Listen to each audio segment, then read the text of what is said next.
Hello, everyone. Good evening.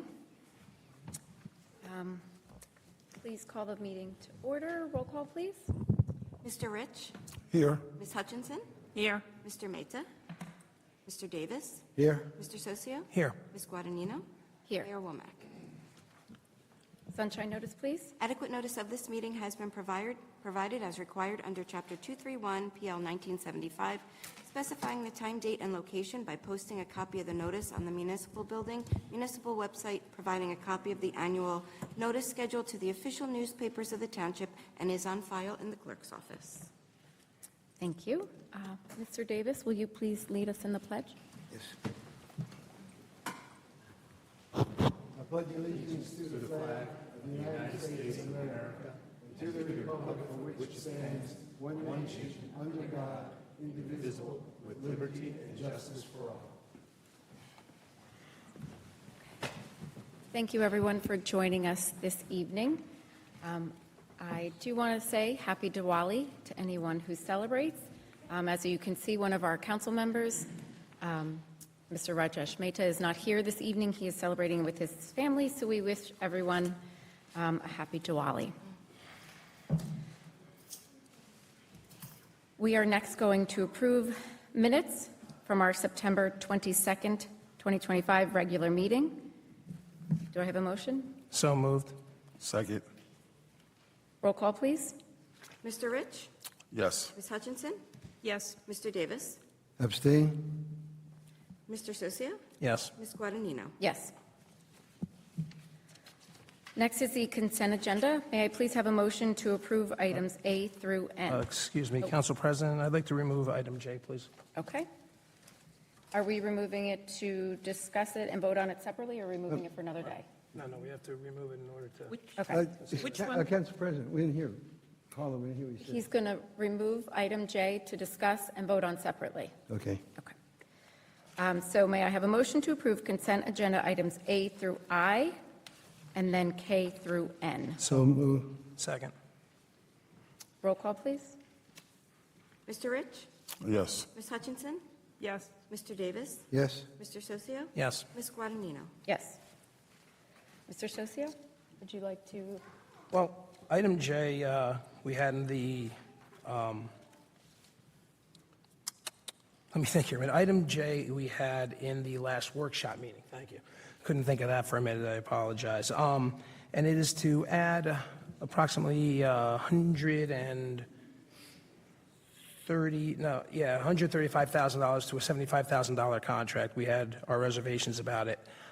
So we had some follow-up subsequent meetings with the principal at USA Architect, who's also acts as our township liaison. And, as much as we got an explanation, I'm not satisfied with it. In talking with them, he did say that it was his mistake. He wasn't aware. But it goes down to the root, in my opinion, of the fact that he was under the impression that quite frankly, we were continuing a contract that was already out there. He continually referenced continuing resolutions and everything else. So, as I said in the meeting, I'm kind of shocked because it's a $75,000 contract. We've already racked up bills we've already racked up bills that honestly go over that. And it seems like some of the mechanisms we have put in place for these types of contracts were not followed. I know that there was some concern about it, and yet it showed up to be discussed, yet for some reason we were not made aware of it prior. So I did want to pull it. I think we should put it up for consideration. I will be voting no. Okay, you still need a mover and a seconder. I didn't hear all of it. Can you got kind of muffled a little bit. Basically, What is Mary, this? after our meetings, I'm still not satisfied with what USA presented. I think that they didn't do their due diligence prior to accepting the contract and us entering into an agreement with them because, as Mr. Campesano said, he thought that we were operating under the same way.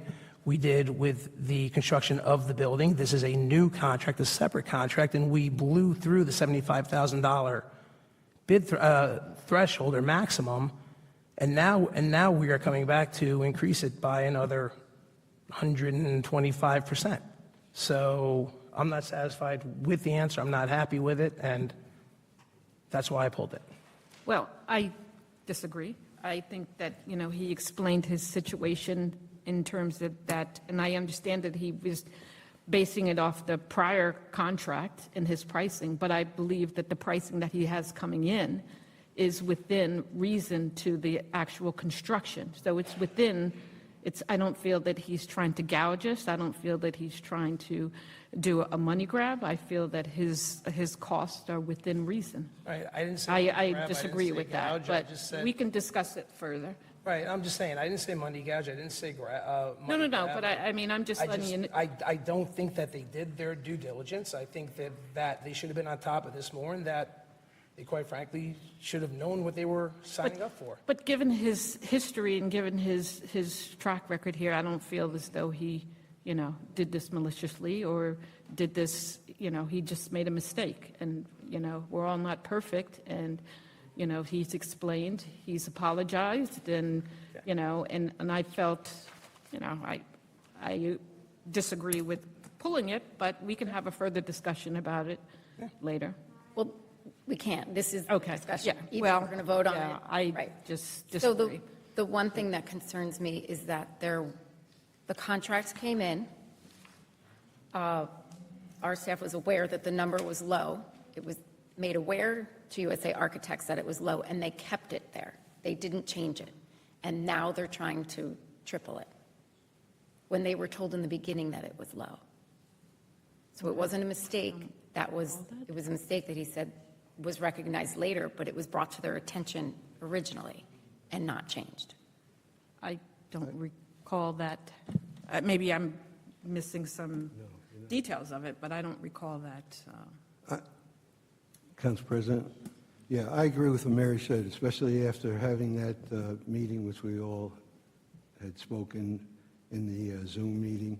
I think Pete was very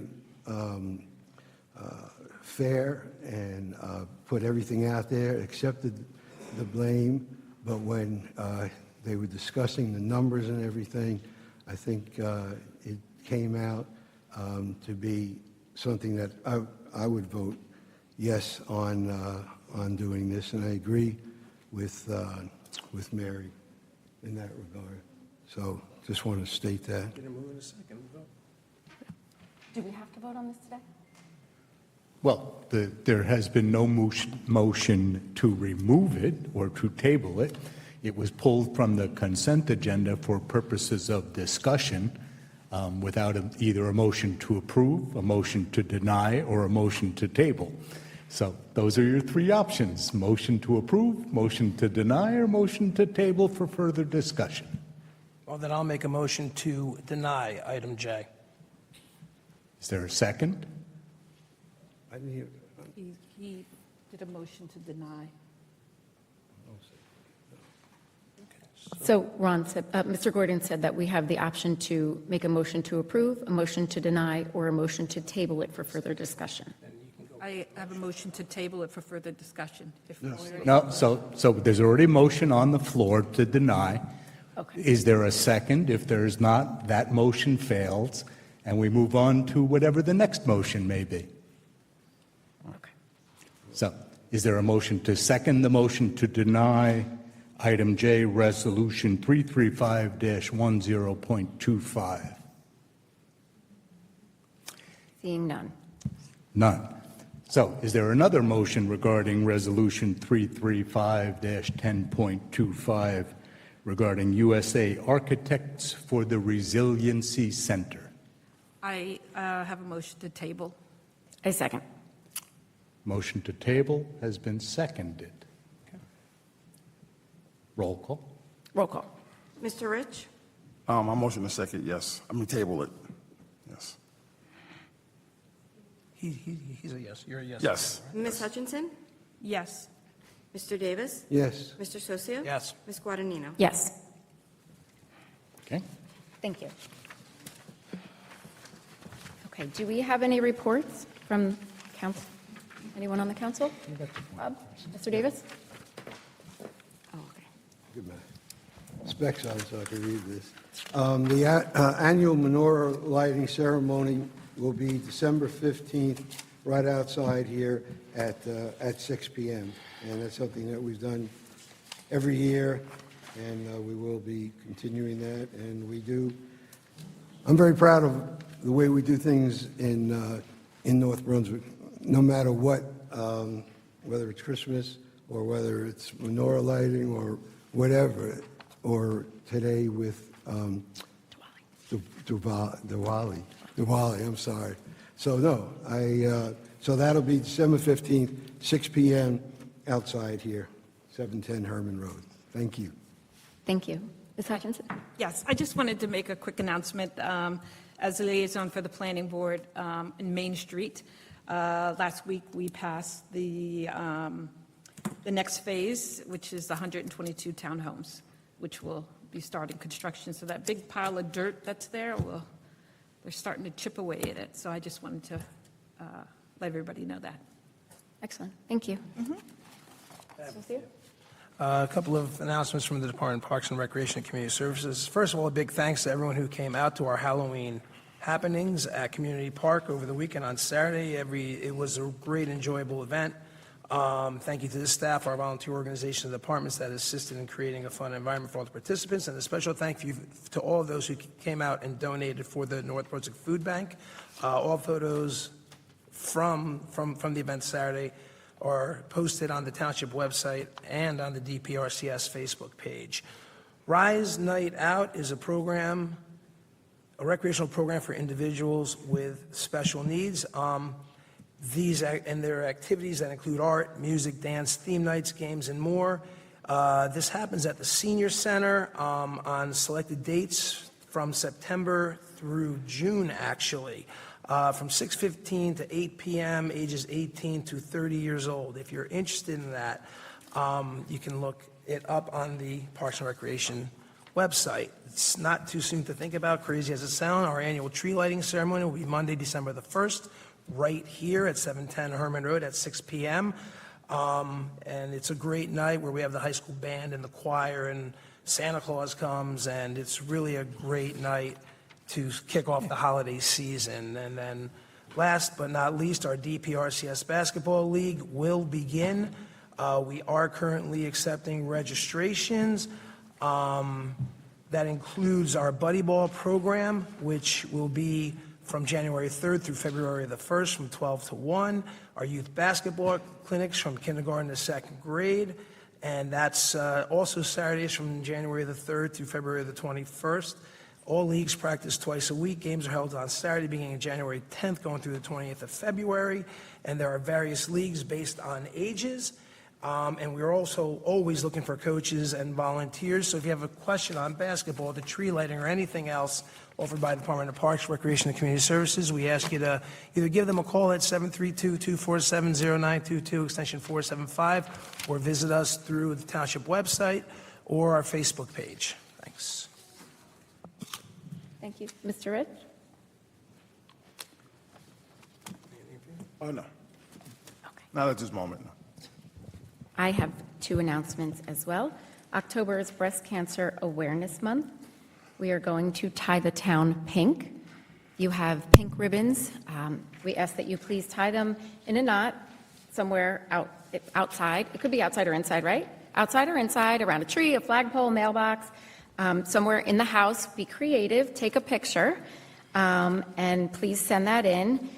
You can be in the picture if you want to wear pink, your family, any family members that want to wear pink. The photos will appear on the Township website, and we ask that in honor of Breast Cancer Awareness Month, you email these photos to Luann Benson at lbenson, which is BENSON, at northbrunswicknj.gov, and those will be displayed on our website. My next announcement is the North Brunswick Municipal Alliance Committee is presenting Strengthening Your Social Emotional Skills with Social Decision-Making Framework. This is a presenter who has done things in our town before. Her name is Erin Bruno. She's fantastic. I've seen her in person. This event will take place on Wednesday, November 5th from 9 a.m. to 3 p.m. at the Senior Center in North Brunswick, which is on 15 Linwood Place. This is a free event. Certificates will be provided as well as a light breakfast and lunch. So just a little bit about the educational event. It says, join us for an engaging, hands-on, interactive workshop designed to help youth thrive by building self-awareness, responsible decision-making, and strong relationship skills. Using the evidence-based social decision-making program, we will explore powerful strategies to enhance your youth's social-emotional learning competencies. Strong SEL skills are essential for college and career readiness. Helping young people set goals, manage challenges, and develop the confidence and communication skills they need to succeed in school, work, and life. Whether you're a parent, a caregiver, an educator, or a community leader, this session will provide practical tools you can use right away to support the growth and future success of the young people in your life. We ask that you please register for this seminar by October 30th to L. Benson at northbrunswicknj.gov, or you can call the Department of Parks, Rec, and Community Services at 732-247-0922, extension 475. And I believe the kids are off school that day. That's why it's during the day, correct? Yep. Yeah. Okay. That is all I have. Anyone else? Oh, please, go ahead, Ms. Hi, just a few announcements about Election Day. The general election is Tuesday, November 4th. Mail-in ballots have been mailed out by the county. Our drop box in front of the municipal building is open. The deadline to become a registered voter in time for the general election was October 14th. The deadline to register for a mail-in ballot by mail is Tuesday, October 28th. The deadline to register for a mail-in ballot in person is Monday, November 3rd by 3 p.m. Early voting will be held October 25th through November 2nd, and Middlesex County residents are able to go to any early voting location within the county. That's all I have. Thank you very much. We have a mailbox outside, correct? We do. If you have a mail-in ballot and you don't want to put it in the mail, you can put it in the mailbox that's out front. It's very clearly labeled, and it's blue and red. So if you want to do that, you can do that here. Let me do it. Get the next one. You want me to switch it? So it's my understanding that the council president is going to exercise the privilege of the chair and move item 8, the oath of office for our emergency management coordinator, to the next item to be handled on tonight's agenda. Okay, please come on up.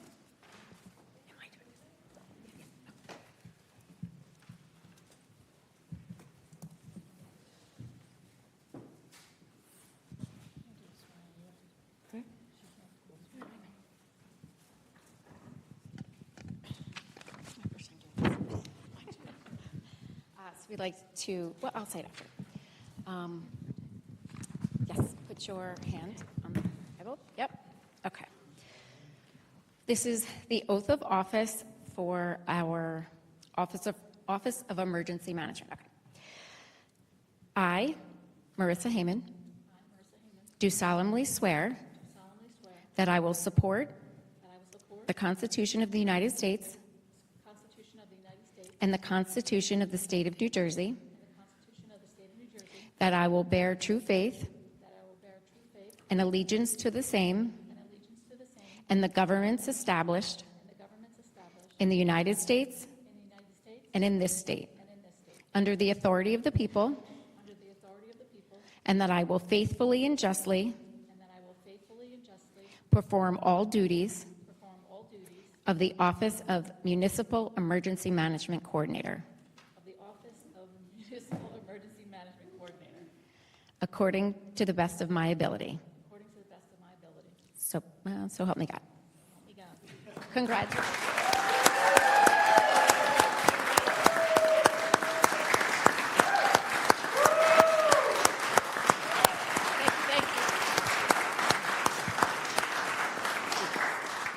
Thank you, everyone. Got about 1,000 people. I need to thank here. First, I'd like to thank my husband and my family for being my biggest supporters.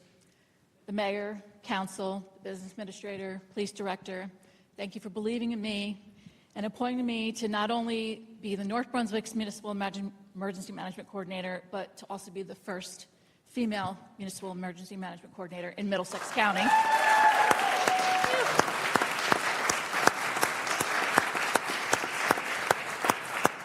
To my friends and police officers on the North Brunswick Police Department, thank you for all you do, and I hope to build a strong working relationship between our departments in the future.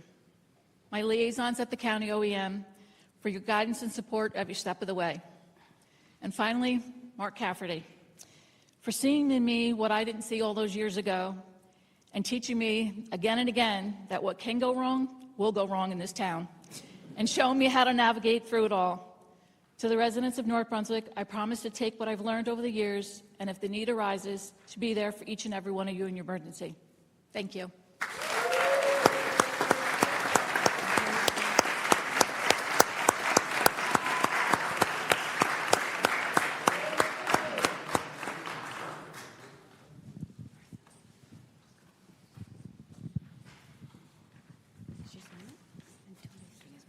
I have one, thank you. And for those of you who don't know, Marissa is replacing Mr. Cafferty, who's here today, who has been with us, I don't even know how many years. 14 years he was our OEM director, and he has finally retired. Congratulations. Congratulations, Marissa. Okay, now we are moving to the public portion of our meeting. Yeah. Oh, if anyone doesn't want to stay, please feel free to leave at this time.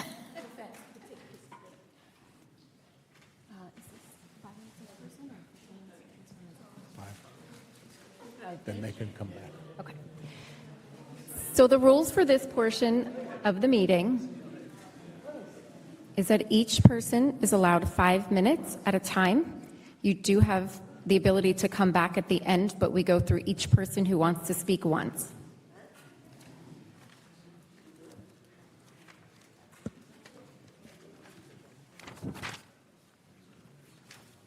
Just wait a minute.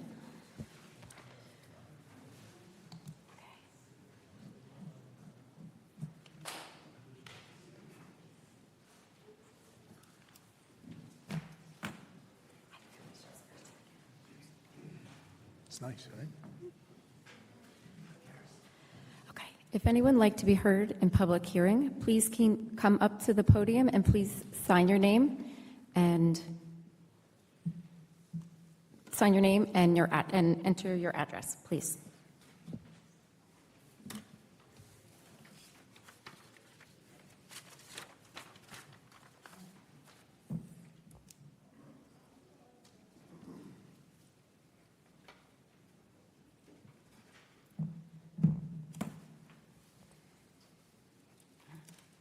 Hi, my name is Kathy Moravasek. I live at 1442 Columbia Drive, and I am the resident that's been complaining about the rats that have destroyed my yard. We've been a resident there. I've homeowner for 15 years, and when Maltese Iron Works was in business at 1453 Jersey Avenue, we never had a problem. We never had a rodent. We worked together nicely, but there was nothing to ever really work too much with, except maybe they're cutting their grass a little bit behind the building. The reason I am here is I want everybody to be aware of the damage it's done. I have to find somebody to volunteer to rip down my pool that's been in place for 15 years. Our shed that has been there since 1968 is destroyed. I have no grass left. It's all dirt and holes, and I have not been able to, in the last 18 months, and I was working with the owners there, and the problem has gotten progressively worse. So we were not sure at first what it was. We thought it was squirrels or groundhogs, or because we never dreamed of rats. It wasn't until we put Ring cameras outside that we saw exactly what it was and how numerous they are. I can't have my grandchildren over to play. There was no pool, no cookouts, no children coming over. I don't even want to be there. It's disgusting. It's disturbing. I can't sleep at night. I can't eat. My anxiety is through the roof. This place has ruined my life, and I am very upset. I don't even want to be anywhere near my house. And I've called the officials here, and they say, well, all we could do is get them to hire an exterminator. Well, that's great, except they're all over. And the exterminator, yes, they have paid and have been to my house, and their traps and stuff are catching nothing. Their exterminators have said the rats are eating so much chocolate and candy that they don't want the bait. The other day, they were putting canned sardines in the indoor traps to try to trap them. We caught a couple of our own in the old-fashioned snap, like the snap traps. I don't know where this is going to go. I don't know what can be done. But I guess my main question is, as I don't know who approves, like zoning, code enforcement, whoever thought it was a good idea to put a food distribution warehouse within 3 feet of my property line? And what did anyone think was going to happen when you have food in that magnitude behind residential houses? On top of the fact they are confirmed to be Norway rats, which carry all kinds of viruses such as hantavirus and fleas and the plague and leptospirosis or pterosis, whatever, lots of diseases. In fact, I think Gene Hackman's wife passed away from hantavirus, that after they found her and did autopsy, they found out that there was a rat's nest on their property. Well, I know that there's a rat's nest under our shed, and so much rat activity that I don't know what the town's responsibility is on it or what they could do to help. But is it going to take somebody on that's affected by these rats to get sick or die before something gets done, besides saying we can only require that they have an exterminator? There has to be more than that.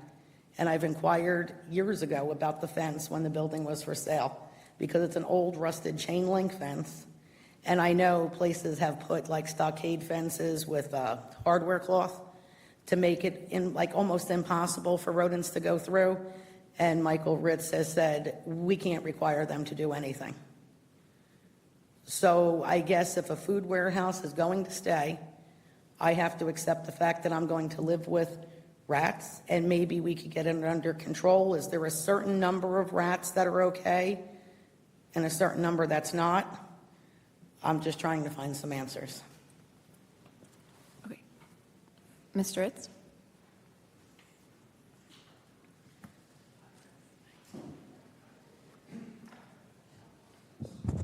I'm going to try to answer your questions as best I can. I understand there's a lot of public interest.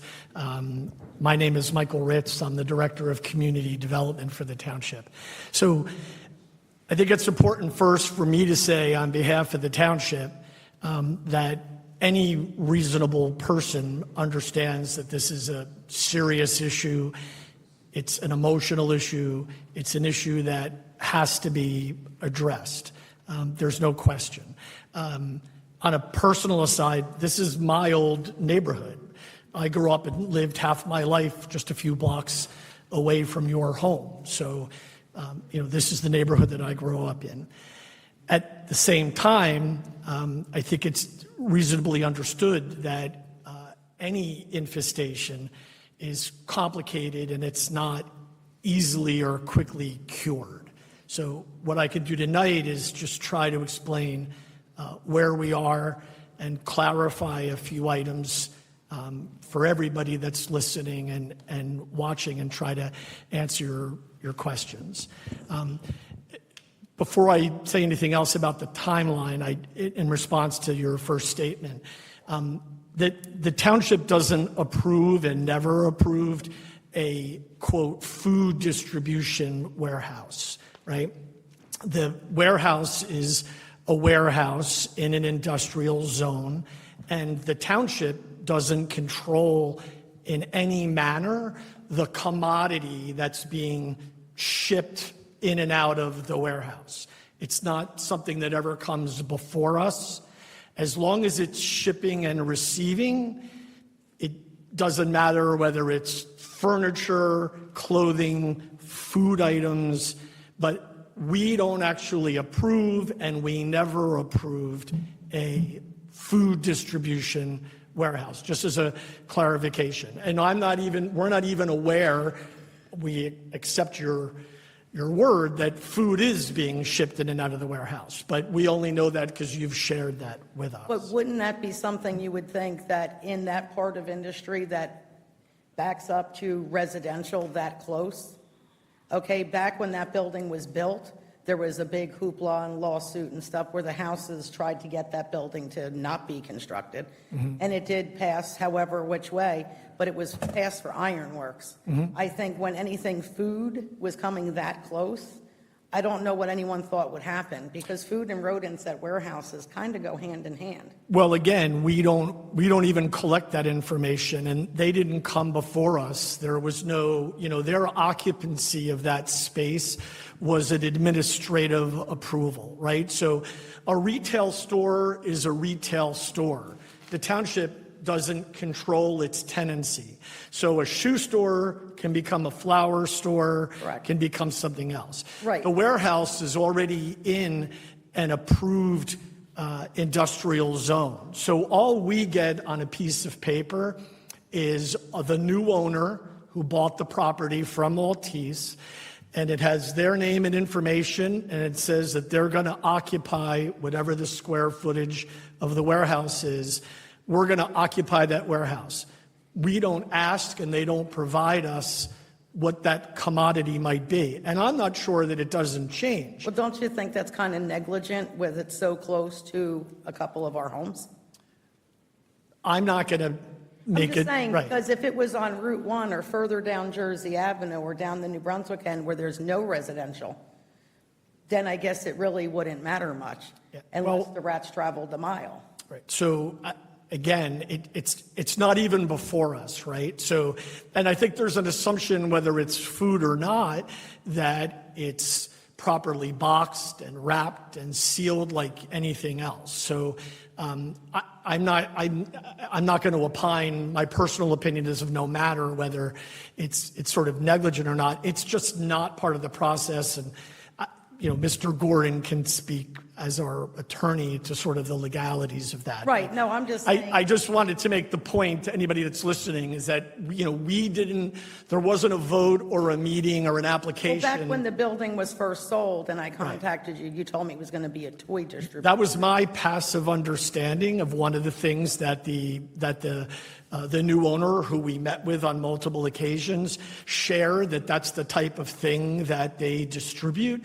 But at any warehouse for shipping and receiving, right, they're going to engage in contracts over time with anybody who wants to ship and receive product. Correct, except KGR Distribution has been in business. Right. And they've had numerous locations all over the world and the country.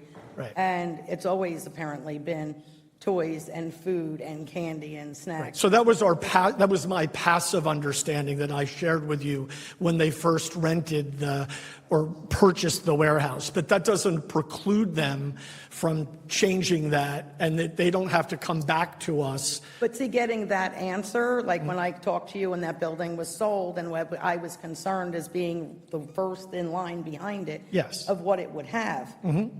And you told me toys, so when things started going wrong in the yard and we started seeing holes dug, rats was the furthest thing from my mind. I never thought rats, because I never knew food was there. I understand.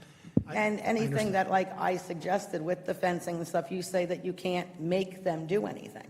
So we can just have their rats and whatever rodents, I can watch them go up into their building. Okay, back, so- And then. So yard we'll stuff. talk a little bit in more detail. And again, I think it's important for everybody in the room and everybody who's listening, two things. So the township contracts for health services with Middlesex County. Correct. So we don't have our own health department or health staff. We have a designated employee from Middlesex County who is assigned to the township. Right, and I've So spoken to him. we first learned of this issue only 3 weeks ago today. Right. You called us on September 29th, which was 3 weeks ago today. Right. Which was the first day that we learned about this issue. But when the place was opening and you said it was toys and we were discussing, I was talking about my concerns. You had suggested too that when you're behind industry and stuff, it's nice to be neighborly. So last year I approached Neighborly, the owner of the business, and asked him if he had anything going on. He said no, but he said, not that he knew of, but he would talk to his exterminator, have them step up things. I talked to him prior to reaching out to any town officials regarding this. Right. Because of the fact when you live that close to industry, you have to be neighborly, you have to be nice. I understand. But at what point does it become a town problem? So My house is first and I understand. So all I'm trying to do at the moment is to provide, you know all the details, and so I'm just trying to provide some broader context to everybody. So we learned about it on Monday, September 29th. Our zoning officer responded, and we notified, and I think maybe you notified directly, the county health officer on October 1st. The county health officer responded with an on-site inspection within 24 hours on October 2nd. Correct, but then So- he okay. let me know that he doesn't do warehouses. I'm going to get there. Okay. Okay. So the township and the county responded to your initial complaint, as it were, concern within 24 hours. Correct. Okay? When the health officer inspected on October 2nd, he toured the warehouse property. He identified no rats anywhere inside the warehouse at all. Well, they are And nocturnal. And he identified one rat outside of the warehouse. And then he later met with you to see the more substantial issue within your property. Correct. He came back on October 3rd, the very next day. He elevated this matter to the state of New Jersey. One of the reasons he did that, and as further explanation and understanding of the public, is that although we contract with the county for health services, the county manages health services almost exclusively for retail operations. So they inspect stores and restaurants. They don't typically manage, we're going to call, industrial properties. And what I've learned is that there's a division at the State Department of Health that manages industrial properties. So the day after they inspected on October 2nd, they reported this to the state of New Jersey on October 3rd. Right. On October 7th, the following week, the county issued notices of violation to the warehouse owner, to you, and to two of your neighbors as part of their policy, essentially directing all of the affected properties to treat as best could be done this issue. So the township has relied on the county to take that action. Now, we've learned subsequently to your earlier part that unbeknownst to us, that the property owner had previously contracted for extermination services, and once they were violated by the county on October 7th, they actually provided the county copies of their reports and their contracts with the extermination company that I believe dated back to September 11th. So the property owner was apparently already treating for pest or rats for a few weeks prior to us learning about it. So that's sort of the timeline that, and we've asked the county to provide that in writing, which we received late today. We had hoped that a representative of the county health office could be here tonight. They were unable to provide somebody tonight. They've asked us to provide the name and contact information for anybody who chooses to speak tonight, which we told them we would do, and then they would individually contact anyone who speaks tonight directly. And then we can also make this timeline. It's essentially a public document, although it doesn't include your personal phone number, which I expect we would want to redact. But tomorrow we can make the timeline, available to you and anybody who else would like to see it. Do you know if the state has come forward? Because the last I heard, the State Warehouse Division of Health was... No, and we specifically asked that today from the county, and within today's business day, we haven't gotten that answer. So candidly, I do not know if and when or how the state may or may not have responded so far. All I know is that the county notified them on October 3rd. So the county did re-inspect today, and just offering an update. Today, they inspected the site again with the owner or the owner's representatives. There were no rats present in the warehouse at all that were visibly identifiable. And they did identify a dead rat adjacent to the building. And then my understanding is one of your neighbors also reported and had a dead rat in their driveway, and they made that information available to the county. So the indications at this time is that the treatment seems to be having some impact beyond trapping, that we have evidence of at least a few dead rats. And so the county was back on the site today. The property owner continues to treat the site. I don't think I've stated it, but I think you would concur that the property owner offered at their expense to cover the treatment cost for you and any neighbors that wanted additional treatment within your private property. My understanding is that the owner agreed and their contractor is willing to service. I know you have some concerns about that. Well, no, he's offered to agree for the minimal. Okay. Like, you know what I mean? There's a lot more they can do, but it's more expensive treatment. Okay. So he has agreed to the minimal of putting the bait and trap boxes out there, which has caught one juvenile in 2.5 weeks. The other ones, they walk around and stand on it and play. Right. And I have to watch too, the neighbors and myself. We have dogs, we have grandkids. I mean, not my grandkids aren't going out there now. But I guess because you're community development, part of zoning, I guess that is. Yes, ma'am. So it still stands that they're allowed to operate a food warehouse 3 feet off my property line. And that's permanent, because like you have said to me, they're allowed to operate business and that's it. You basically, in the last email, kind of said, anything else, you can go to the health department.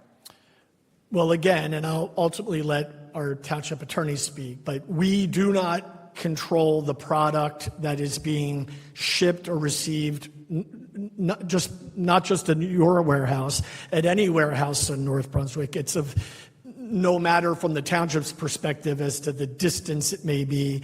I mean, this warehouse has been 3 feet from your property line, as you noted, for my entire life, 60 years. But it wasn't food. I understand that, but again, we don't control. So, we're happy to, I'll sort of recap. I think my goal tonight, while trying to be, understanding and empathetic, is to say,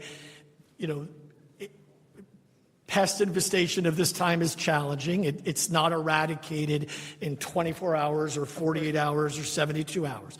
I think what's important to the township is that we're just trying to demonstrate that we and the county health department responded within 24 hours of our first notification of this, that the property owner has also been very responsive to the township's concerns and the county's concerns. They are engaged with a third-party vendor for extermination services. The county, I expect, will be following up based on observations that they made today in a more recent inspection. I don't have an update about the state component. That is an outlier. But right at the moment, we're trying to reasonably do everything we can to help you. Everybody wants it to go away.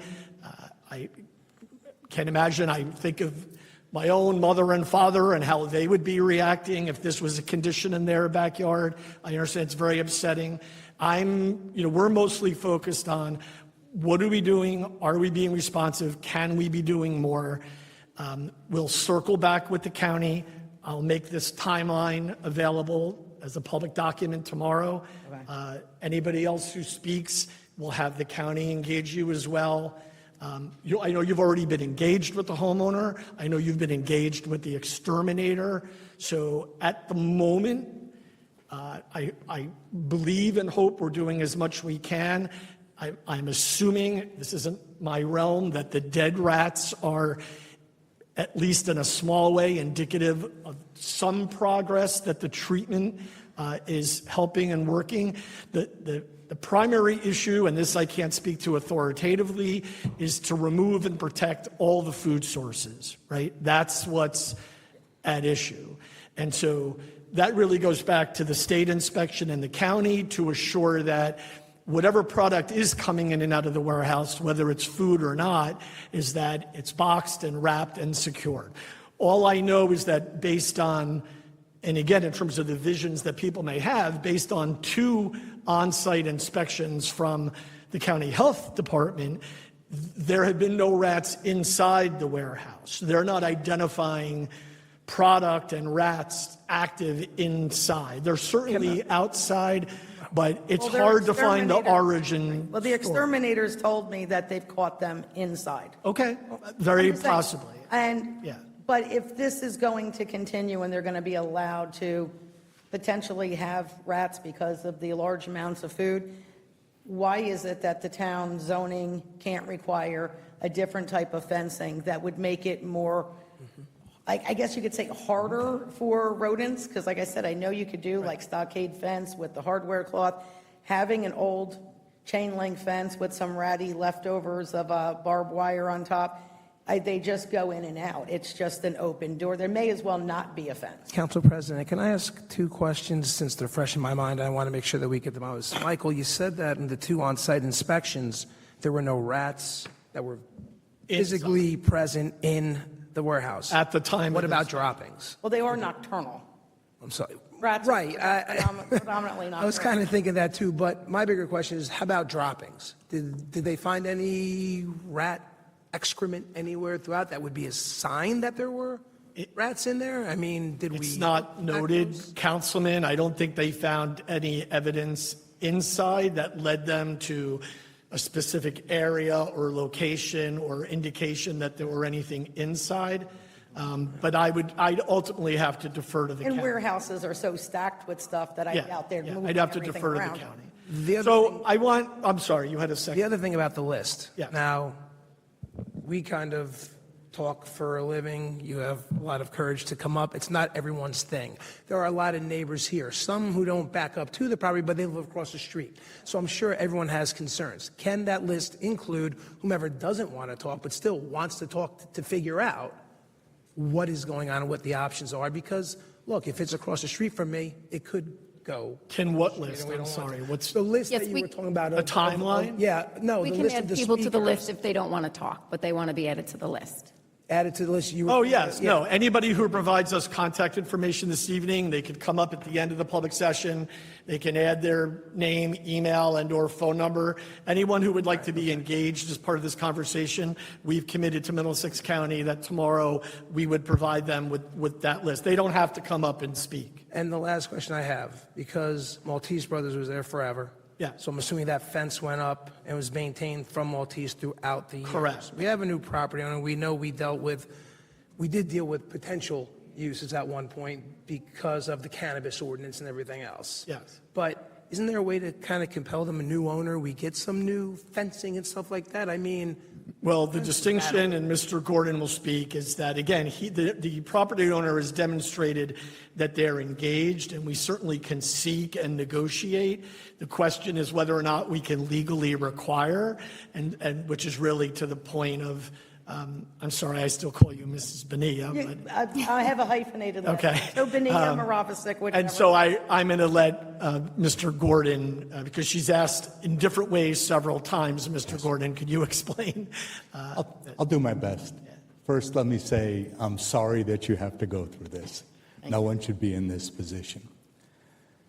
At the same time, zoning authorizes uses, and it's my understanding from the brief dialogue that I've heard this evening that the warehouse is an authorized use in that zone. Which is But you're, crazy. no, please, I know, you want to have a dialogue. I've allowed you to have the dialogue with Mr. Ritz, but you and I are not going to have that dialogue. I'm going to explain to you from the legal position what we can and what we can't do, okay? And if you want to have a conversation afterwards, I'm happy to talk to you. Authorized uses just say you can have a warehouse, you can have a manufacturing facility, you can have whatever the zoning ordinance says you can have in that zone, and it's my understanding that a warehouse use is an authorized use in that zone. What you're asking is, can we narrow down what the goods in that warehouse distribution facility may be? And the answer is no, we cannot. I'm sorry to have to tell you that, but it's an authorized use in the zone. It does not require a separate site plan approval, meaning it doesn't have to come in front of a land use agency because it has existed for, from what I've heard, 50, 60 some odd years. So what we have is an authorized use, a warehouse in a zone that has caused difficulty for the neighbors who are in an adjacent residential zone. We have a property owner that appears to be trying to do the right thing in minimizing any adverse effects from their use of the property. And if they do not satisfy that neighborly obligation, they may be responsible to you, but they're not responsible through the town.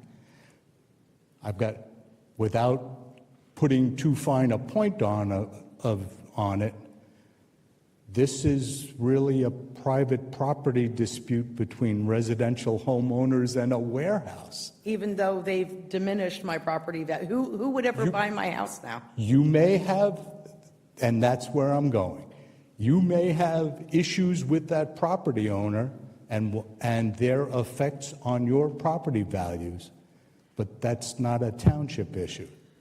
Basically, the township doesn't care about my... I'm trying not to say I'm just that. trying to figure out, I Yes. don't understand. That's not what he said. I'm trying not to say that because, again, I'm trying not to be insensitive to what's essentially a real problem situation.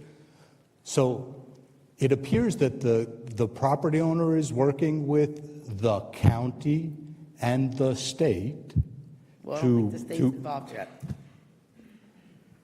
I'm really trying to answer your questions, but if you keep interrupting me, I'm not going to be able to give you anything further. So please, I understand it's upsetting, but what you're asking the township to do is either change the zoning, which perhaps could be done if it's justified, but it won't affect authorized uses that have been there before. Those authorized uses are grandfathered in. Or you're asking the town to change the controls that we may have, which generally don't exist in zoning ordinances, as to what can be stored in a warehouse facility. That's something that we might be able to look at, but my understanding is that won't solve your problem, because So now close to the property. you're going backwards. You want to go back in time and say, well, even though it might have been an authorized use when you got here, we're going to change it and not make it an authorized use. That is not enforceable in the world of government because it's what's called a grandfathered use. So my best advice to you is to continue to work with the county health department, continue to work with the state health department, continue to work with the property owner, and if you are not satisfied, go talk to a lawyer. I hate to put it that way, but that's where you are. Sorry. Thank you. So one of the questions that I had asked earlier when I was learning about this situation was the verbiage of food warehouse versus shipping and receiving. And so when I first heard it, I thought maybe they were cooking food or packaging, like actually making food there. And that's not what's happening. Right. It's food that's already closed, like made, closed, packaged box. They're receiving it and they're just shipping it out. So my first image was like cutting lettuce and tomatoes and food flying around. And that, of course, you would assume attracts rats, but that's not what's happening there. So less likely than an open food kitchen. Correct, except I'm sure they have waste of some sort. I've seen and witnessed and have video of the raccoons even going up into the building on the edge of, I guess, under the metal flashing and coming out 45 minutes, hour later with plastic wrappers in their mouth. We find plastic wrappers and foil type packaging half eaten and shredded in our yard. So obviously these rodents and raccoons are getting these packaging and they're taking food. And we've been told that the rats' favorite foods are certain chocolates. They said Mars bars, to be exact. I don't know exactly. I don't eat Mars bars. But, there is, so Right. they So- are eating. Again, this is terrible that this is happening to you. And I have in my notes to follow up, as Mr. Rich does as well. He's already stated this. Following up with the state, following through with the county, to see what the next steps are. As we had said, the property owners do seem very helpful, and they're trying to resolve the problem.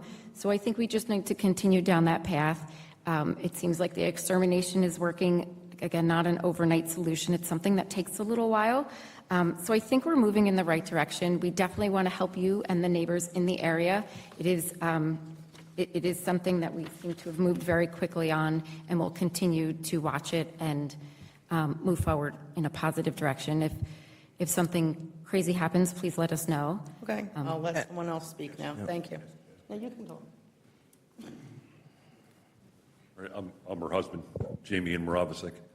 Okay, sorry, I just wanted to say one thing in particular to you. Okay, now, the question that I have is that you stated that it has to be in, it's a certain industry that has to be there, okay? Because that's allowable. So it's light industry that's supposed to be in that building, okay? Would there be a possibility of getting a amendment to that because it's so close to residential? Would that at all be possible? Because you stated that it's going to be light residential or light industrial, but you said there's a possibility. So I'm trying not to be confusing, but it can be a confusing issue when we talk about authorized uses in a zone. So our zoning ordinance has multiple authorized uses for a light industrial zone or for a warehousing zone. It needs to be that way because we don't have an individual use for each property parcel. We set up zones. If I'm understanding it correctly, your residential uses are adjacent to a light industrial zone. What you're asking me is if we can change the uses in a light industrial zone, and the answer is yes. If what you're asking me is, will that solve your problem? The answer is no. Well, Just so let me finish. okay. Because authorized uses in the zone are established, and you cannot take an existing property and apply new rules to it. The rules that were in place when it was authorized are what the property owner has the right to use how the property owner has the right to use their property. So if we were to change the authorized uses in a light industrial zone, that would affect all new light industrial zone applications, but not existing ones. That's why it won't solve your problem. Can I ask a follow-up question on his? I mean, because I don't know zoning law. I'm not a lawyer, thank God. Hey. But, hey, it's true. Can there be exceptions? Because what you have on Columbia, on the backside of Columbia, I don't really think exists anywhere else in town where you have a warehouse that's literally, is it even 10 to 15 feet from your backyard? I mean, it's right there. It's 3. So is there any way to make any kind of an exception based on That's my point. parameters, based on certain distance or whatever? I mean, I totally understand. I understand exactly where you're coming from. Believe me, that doesn't. But the point is that it's only that particular warehouse. You understand? And I understand, other warehouses coming along, or just because that warehouse is 3 foot off. Would that at all be possible? That's the point I'm trying to make. I'm sorry, the answer is we cannot just zone for that particular warehouse. That's called spot zoning and is not authorized in the municipal land use law. To Councilman Socio's question, does the fact that there is no transition area between these residential uses and the industrial uses, you could change your zoning ordinance to increase the required buffer area, still wouldn't solve this problem. It's a pre-existing use. That would just make it a pre-existing non-conforming use and won't solve the problem that you've put before us. With a pre-existing non-conforming use, when would that go away? Would that go away when the property's sold? That would go away when the use of the property changes, or when an applicant would come before the board for a different unauthorized use. It also could not be expanded. Pre-existing non-conforming uses can't be expanded without the approval of some land use entity, be it the zoning board or the planning board. Those triggers are controlled by the property owner, not by the township.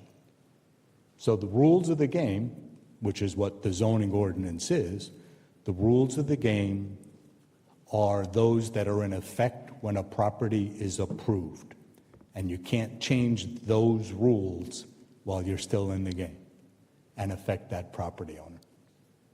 That's what the concept of grandfathering prohibits. Okay. Okay? Thank you very much. I hope I've explained it well enough. Yes. I know it's not the answer you want. Yes. At least I'm trying to make it clear. Okay. Thank you. Thank you. Sign? Please sign, and then let us know your name and address when you're done.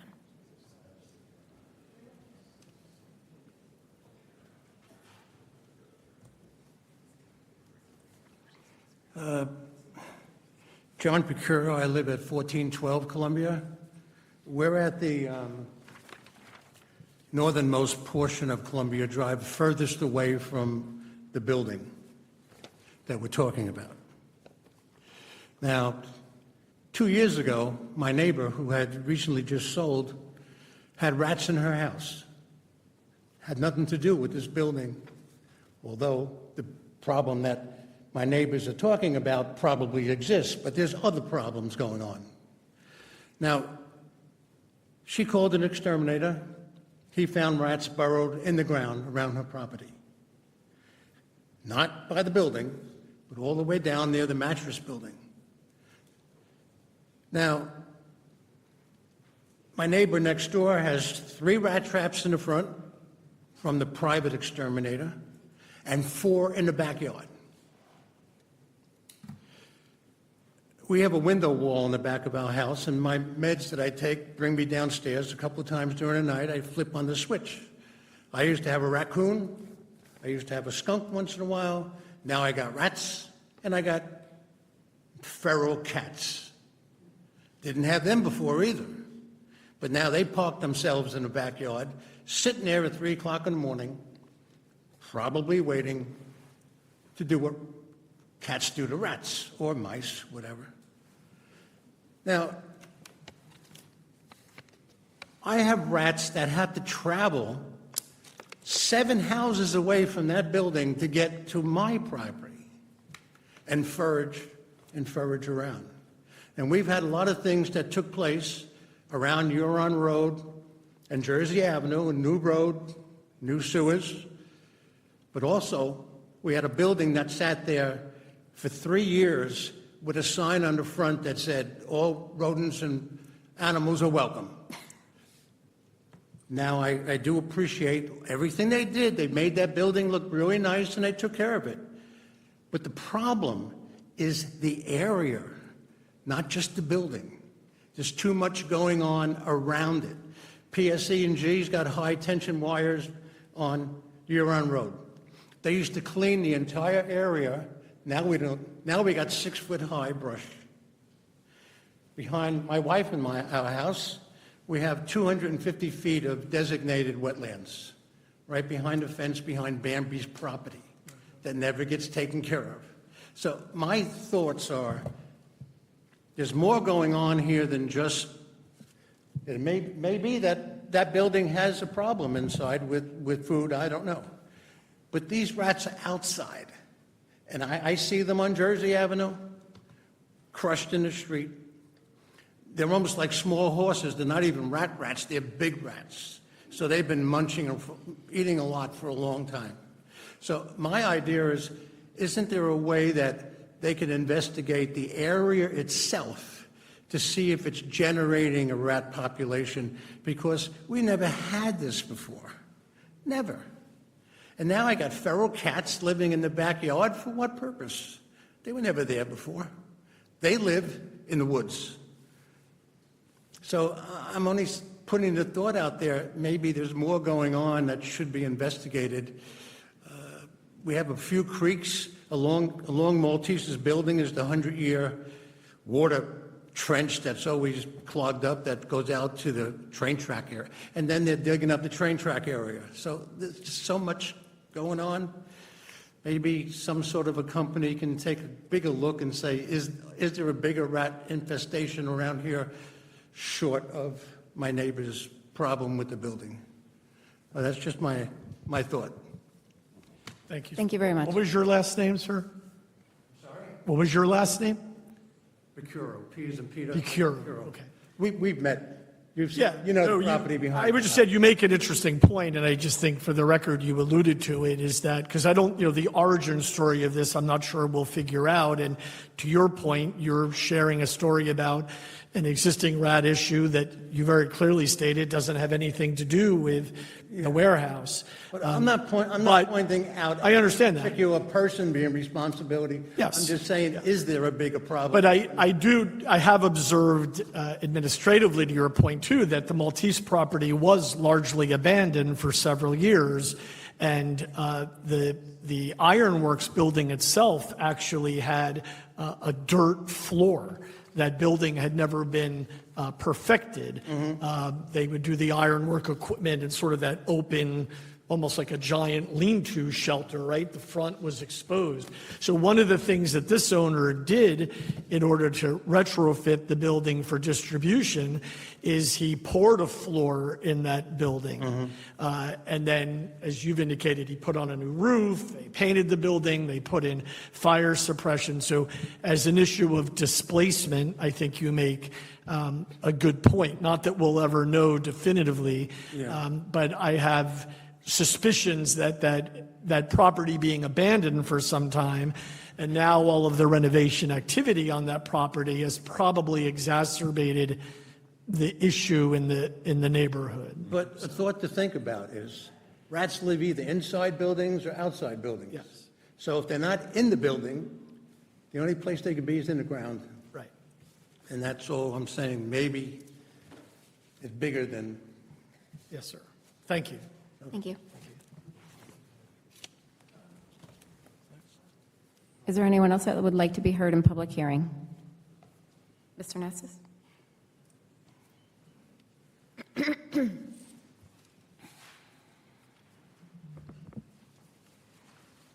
I can't beat that competition. My name's Tony Nastis, Bergen Avenue.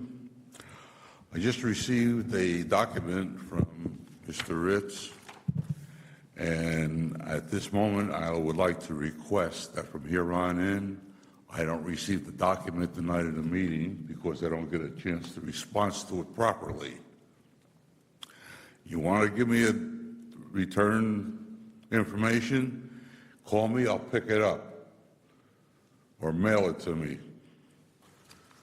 That's number one. Now, number two, you, on your latest update, 1507 Seneca Road, I have no idea where that is.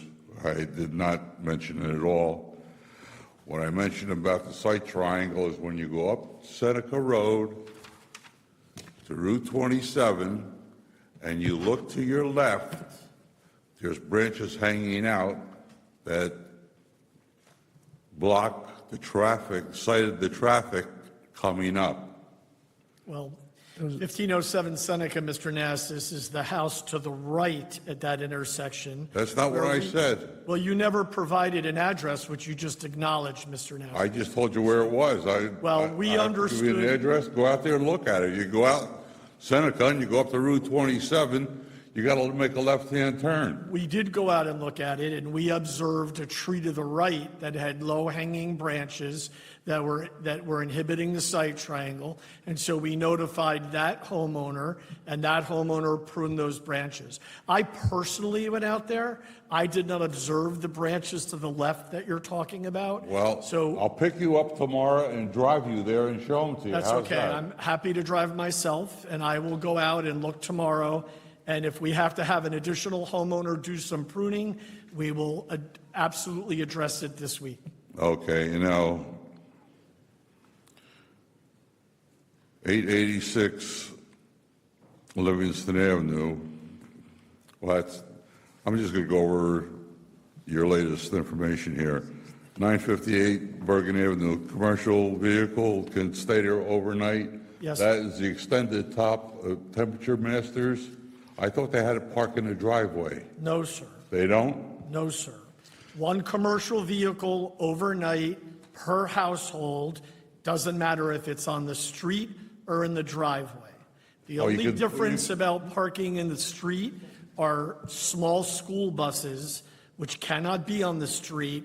They must be in a driveway. about a dump Otherwise, truck? all commercial vehicles, one per household. It doesn't matter if it's in the street or the driveway. Including the dump truck? No, not a dump truck. Oh, okay, well, there's one on Bergen Avenue now, it's been there 2 or 3 times that I've reported. Director Batag, They'll take care of it, I'm not worried about that. okay.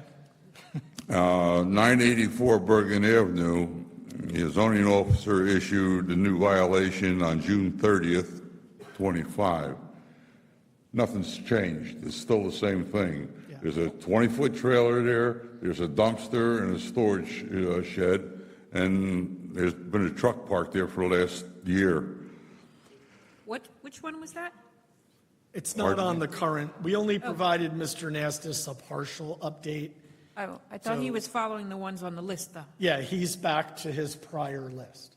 Oh, I'm okay, sorry. so we're not, Who said what? I'm We didn't know what talking, property you were just I'll talking listen to about. you first. We didn't know, oh, sorry. sorry, I'm just trying to follow, you said you were going to follow the list that he gave you, but now you're giving other addresses, and I'm not following Well, what that is on the this- list. What he gave me is a partial of what my original list was. So he didn't do Okay. anything with the rest of the list. He just did Correct. The whatever the he last did. comment that you made, what address was that in reference to? Pardon me? The last comment that you made, what address was that in reference to? On Bergen Avenue? 984. No, 958. Oh, that's No, on But here. then you went to the next No, one. The next 984. one, you said about a shed, You said something about 984 Yes. something. Yes, 984 Bergen? 984. Okay. 90 Well, 984 Bergen Avenue, yeah. That's the last one I mentioned. Okay. That would be this one here. And what's the situation with that I one? don't have my glasses on, I can't see that. What's wrong with that one? This was 984, 9. What, I that can't was- see that. That was the 958 one, I said. Oh, that's 958. Pardon me? That's 958 that you're showing right there in the picture? All right, that's 958. Yes, but you were talking about 984 Bergen, so I'm trying to figure That was out. the next one I went to. Okay, but what's going on with 984? Well, 984, all it says is, all 984 zoning officer issued a new violation with June 30th, 25 compliance. So far, nothing's been done there. It's a 20-foot trailer that's been there for over, no, they haven't done anything since I reported this a year ago. That's not true. Don't tell me no, I'll show you the documentation. It's not true, Mr. Nastis, but go ahead, it's your time. Well, anyway, there's a 20-foot trailer there, there's a dumpster there, there are three commercial vehicles that I don't think are allowed there. The front office is a doctor's office, Oh, okay. and back is storage. And I don't think that type of storage is allowed. That's what I asked a year ago. On Herman Road, 687 Herman Road, Right? that's it. Property maintenance, I'm sorry, Tony, you said 687, right? yeah, Herman Road, right outside. No, all right, I just want to make sure it was one of the things on here. I think the thing has been vacant for a few years. I don't know how many, but it's been vacant. Property maintenance, the front shrubbery has overgrown everything, including into the over wires from public service. And on one side, they're extending onto their neighbor's house. Now, I don't know who owns it, but I could find out. But I think something should be done about it to clean it up before something does happen. Are the neighbors complaining? No, and Mr. Nastis, I'm sorry, I'm reiterating what's in the letter. We are taking no action. I understand you don't like the trees, but there's nothing wrong with the trees. You have brought this up repeatedly in the past. Public Works went out, we pruned the trees above the sidewalk, which was a reasonable concern. But going back a year ago, because you haven't brought this up in well over a year, we had PSE&G come to the site. They indicated they had no objection whatsoever to the trees. They were not going to prune them. They were not going to require us to prune them. And you believe that they're a problem, but they don't violate any municipal ordinance. They are not inhibiting the sidewalk. And PSE&G is telling us they have no problem with the trees. So we are not going to take any further action about these two trees. Well, that's a very nice orientation. I brought this to your attention years ago Yes. when it was vacant and the trees weren't overhanging the wires. If you would have enforced code enforcement for property maintenance, they would have never grown that high onto the wires. There is So no if you would property. do your job, There it is wouldn't be no a problem. property maintenance code about how tall trees can be. Why didn't you contact the property owner and have them come over and take care of it and tell them the problem or the potential problem? Okay, I'm not going to argue with you. Oh, good. You're not going to argue with me. How about Beverly? Beverly, I see that there's no violations there. And the reason I brought that to your attention is because Beverly is very close to family homes. Yes. All right? 13, 15, 17, and 19. They were built in the 40s.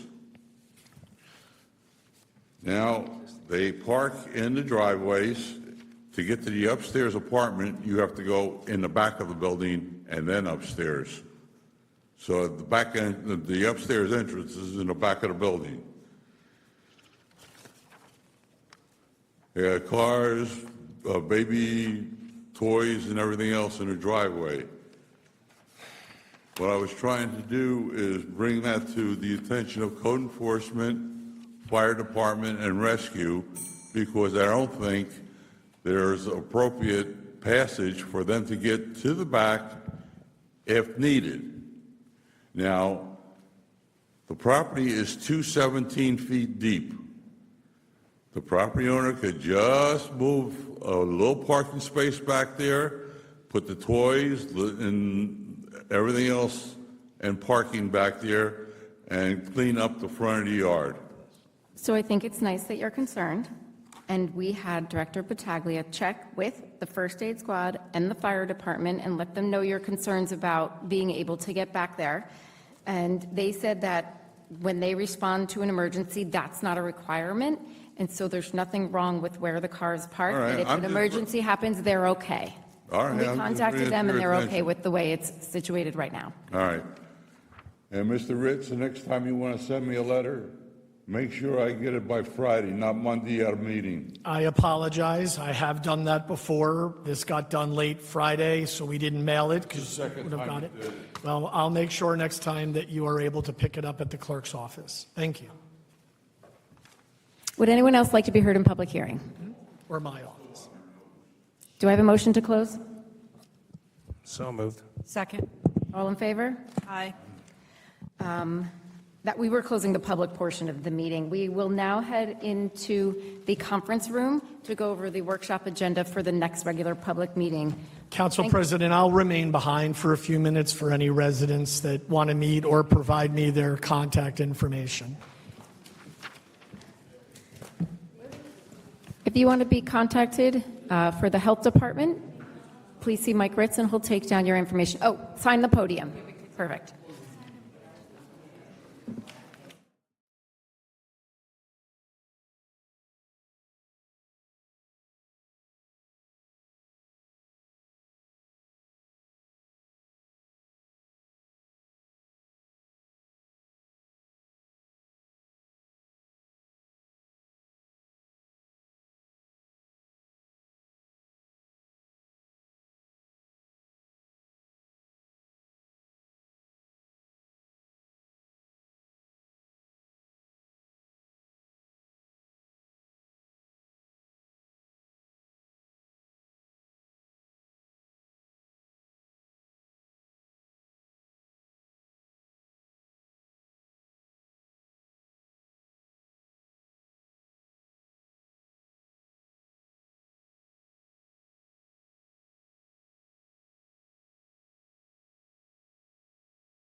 Pull the rest.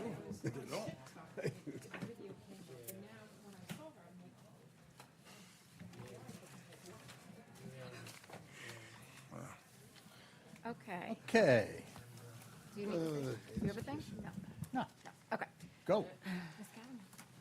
We are starting the workshop portion of our meeting. This is the workshop agenda for next week's, in 2 weeks' meeting. Okay, good evening, good night, everyone. I have 3 items on for tonight. The first one is based on a local finance note, no, an egg notice that was sent by DCA. And this is just in case the shutdown extends past 21 days, and this would extend the grace period for the fourth quarter taxes to those federal employees who are residents that would be affected by this. So we're already at, what?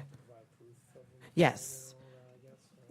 Yes, well, they have to provide proof that they are, first of all, federal government employees, that they're furloughed, and also that they're getting unemployment benefits. And I will also look into if there's any additional information that they would have to provide. So then once this passes, goes into effect, because we're way past 21 days, and in 2 weeks, it'll be even further, right? 21 days is actually tomorrow. Oh, Yeah. well, but by the time we pass it, it'll Right. be way past 21 days, and let's hope it's done already, but. Yeah, but I mean, for the regular taxes, they do have a grace period, so that if we do get that far, it would be beneficial. Of course. Yes. Okay.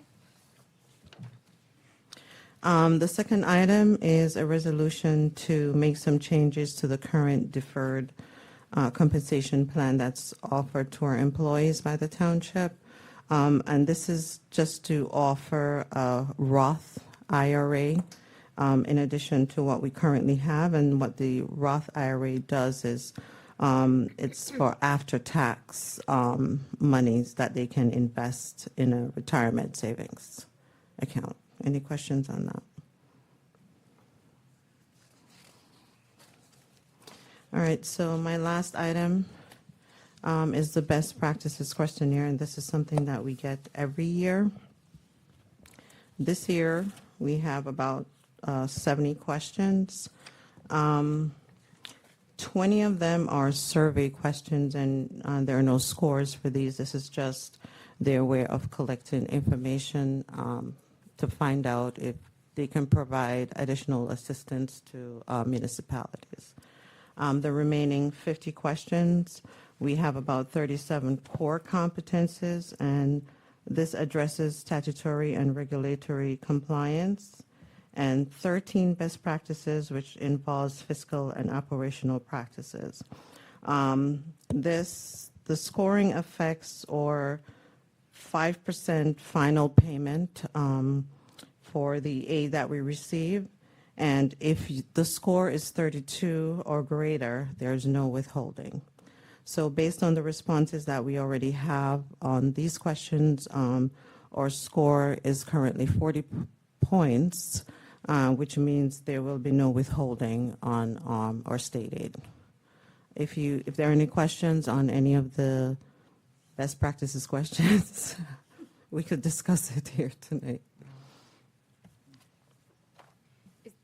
Is there a bill list for the next meeting?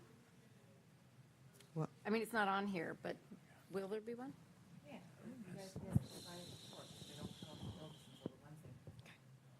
right, thank you. All right, if there's nothing further for me, thank you.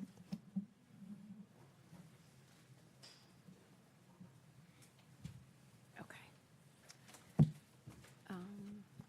And Director Battaglia is not here. Yep. Are you going to take his? thank you. So on for the director, we have the first item. This is authorizing a memorandum of understanding with the county prosecutor's office.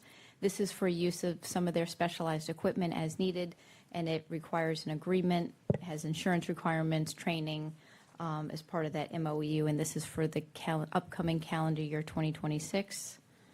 And the second item on is at the end of 2022, we had passed an ordinance authorizing through the alternative route process, taking candidates that have completed the academy, one of the approved academies, and this is authorizing an appointment of an officer through the alternate route process.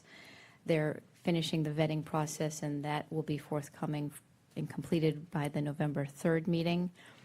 And the third item related to that is this is authorizing through an intergovernmental transfer the appointment of an officer with a current agency to come over to North Brunswick. And again, they're finalizing that vetting process, and that would also be on for the November 3rd. So there'd be just two vacancies, 2 new officers coming on to fill those vacancies through 2 different processes. So since the vetting process is not done, that's why the blanks are who they're going to be? Correct, yes. And we'll have that by the Friday before, like? Oh, absolutely, yeah, they're finishing it now. They're. Cool. Thank you. Mr. Ritz? I'll be Mr. Ritz. This is an ordinance authorizing a handicap parking space in front of someone's property. We generally require an amendment to the existing ordinance. We vet it, and the person qualifies. Cool. Thank you. Director Boyd?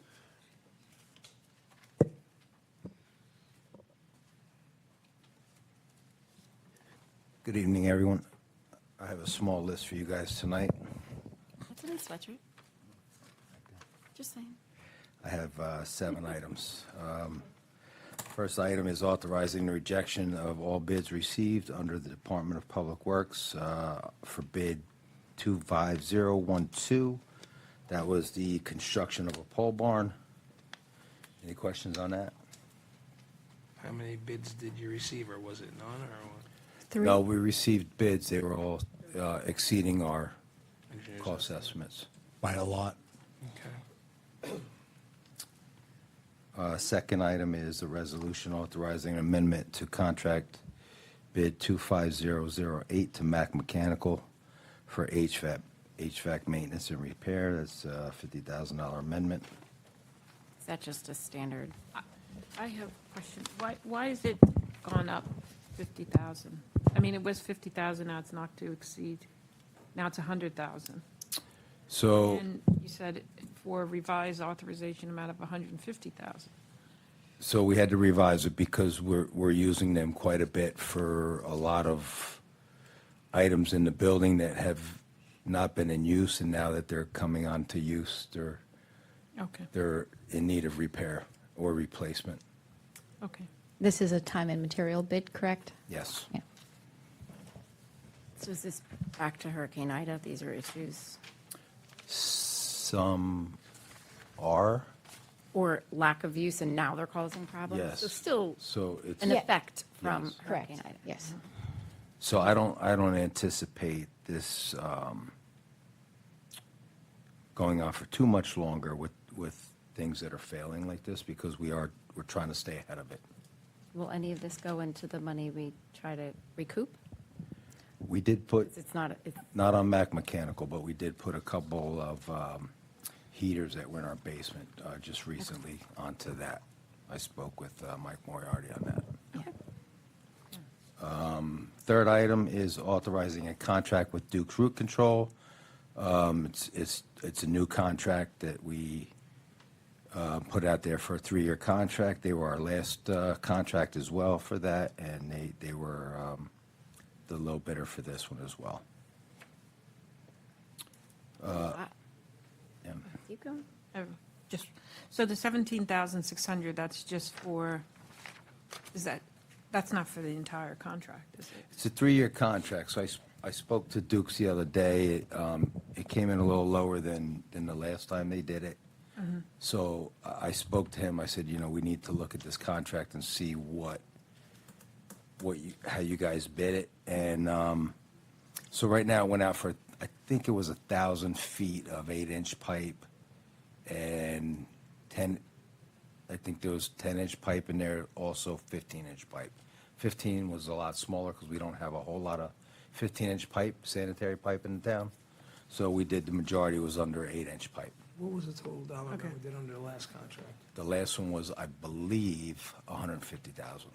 What? 150,000. So what's the 17,600? Yeah, it doesn't even make sense. 17,600 base on estimated quantities, So I think, not to exceed. right, I think they took the numbers on the pipe, the footage, and they multiplied it by their linear foot price, and that's what they came up with. But you said our last usage was $150,000. We had them do more than that footage, Okay, a lot more. so this is less. Yeah. This is, It's a lot less. so it could potentially go up, though, if there's more that. It could, but I don't anticipate it because we do get a 3-year warranty with those. Whenever we have them foam these lines, it comes with a 3-year warranty. So we actually, if we go in there and we TV it and we do see roots, we bring them in before the warranty. How often, just for my edification, how often do you check? It depends on, Yearly, or- so when we get our road improvement roads, we'll go out there and we'll TV these roads, we'll clean them, we'll TV in them. If we find that there's some bad root intrusion, then we'll have them treated. Okay.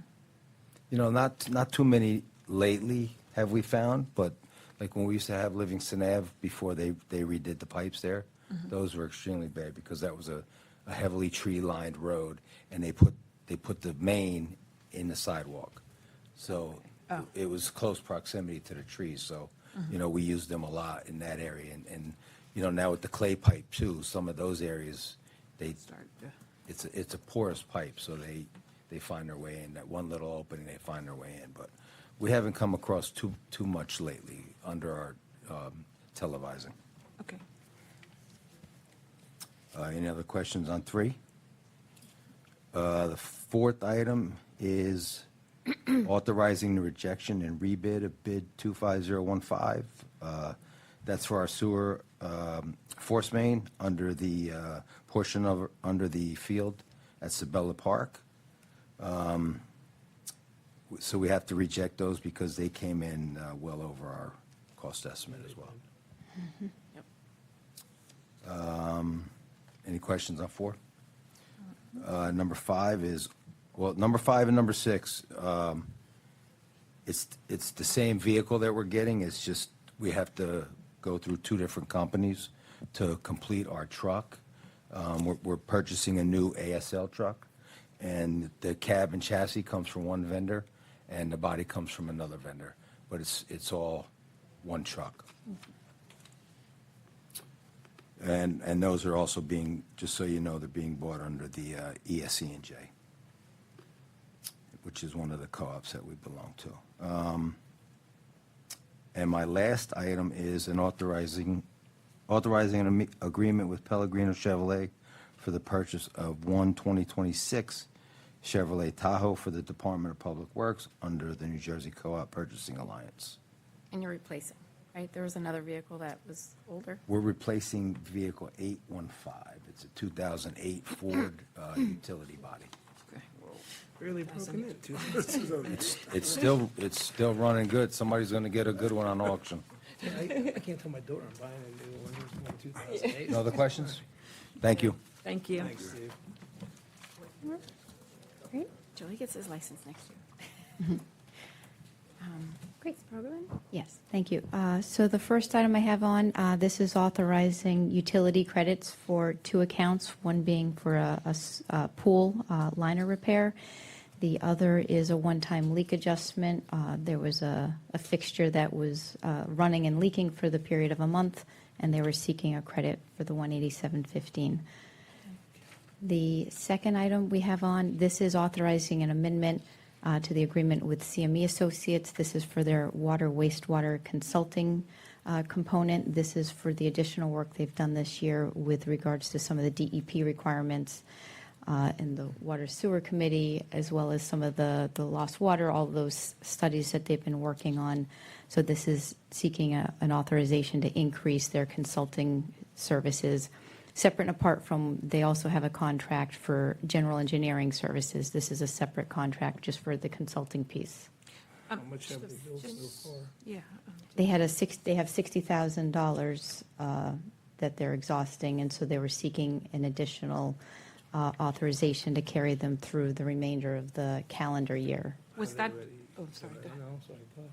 No, was that like when they gave us the pricing for it. Was this part of it, or is this something that it's sort of unforeseen, that they had a lot more work that they had to do, that they didn't? Correct. They've assisted us this year, with the lead service lines, the DEP reporting, that we've also reinvigorated the whole water sewer committee. They also assisted with the rate study, the ordinances that we did a few months ago. In the past few years, we haven't gone over that 60,000. This is the first time we've gone over that 60,000 in several years. And I think, again, it's just because. Because we asked them to do extra things. Yes. We do, okay. Since you mentioned it, when is the next water? We have to schedule one. Yes, correct. We do, yeah. And we haven't have come they- in. so then they've already gotten right up to the 60,000? Correct. Aren't we, and I know we discussed this on Thursday, aren't we supposed to be getting like a 70% warning, like that we're gonna be doing this? Why aren't we doing that? We did, and We did. This is it. yeah, well, again, I can show you the email. It was probably about 3 or 4 weeks ago that we exchanged with the accounting rep. This is the amount that they had recommended for the increase. Okay. The third item, this is authorizing an amendment to the professional service with T&M Associates. This is for the continued environmental work that's required through the DEP as part of that soil remediation and groundwater remediation. Until that process is underway and fully remediated, there's ongoing requirements, as well as properties along Plains Gap. So this is for those ongoing reporting Do requirements. we have a finish line for that? I mean, it's We're going to finish it eventually. So Yes. for those of you who don't know, this is regarding the high school environmental issue as a result of the auditorium that was built in 2003. Yes.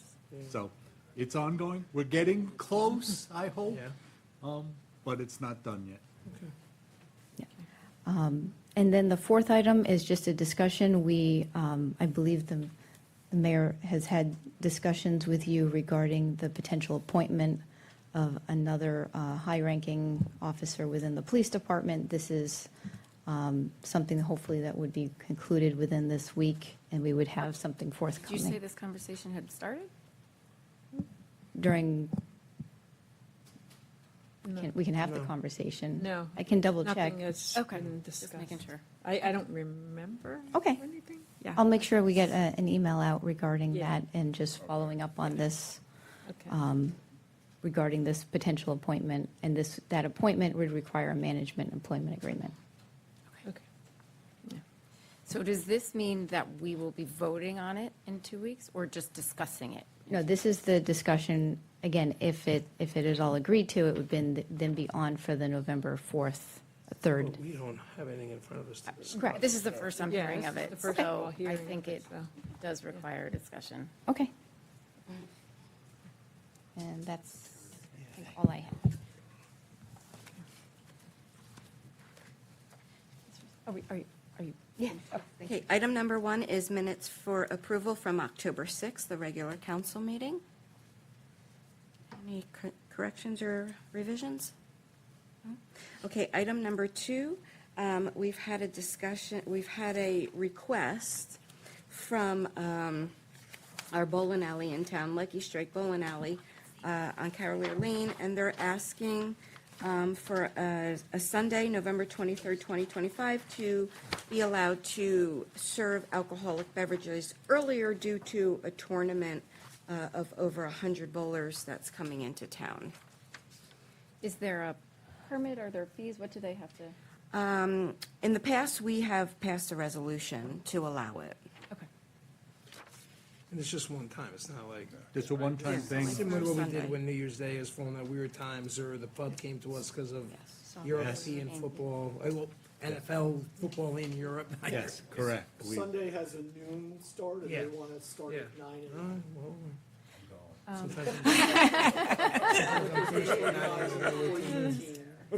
Um, The one thing we forgot earlier, mischief night?